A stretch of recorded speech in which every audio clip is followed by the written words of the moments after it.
મહારાષ્ટ્રમાં ભાષા મુદ્દે ચાલી રહેલા વિવાદ વચ્ચે મહારાષ્ટ્ર નવનિર્માણ સેનાના કાર્યકરોએ મુંબઈ અમદાવાદ નેશનલ હાઈવે પર આવેલી પાલઘર આસપાસની હોટલોના ગુજરાતી બોર્ડની તોડફોડ કરી હતી.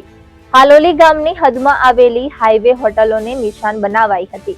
મોટાભાગે મુંબઈ અને ગુજરાત વચ્ચે અવરજવર કરતા પ્રવાસીઓને ધ્યાને રાખીને હાઈવે પર આવેલા સાતીવલી, પુડે, હાલોલી, દુર્વેસ, મસ્તાન નાકા, टाकवाल, नांदगांव, आवढनी, चिल्हर फाटा, वाड़खड़कोना, सारोटी नाका, आंबोली, तलासरी, सावरोली, अछाड़ गामोमां आवेली होटलोना बोर्ड अंग्रेजी अने हिंदी उपरांत गुजरातीमां पण जोवा मळे छे.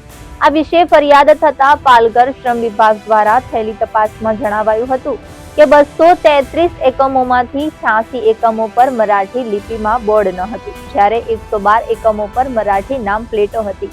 આ કિસ્સામાં શ્રમ વિભાગે 17 એકમો સામે દંડાત્મક કાર્યવાહી કરી છે.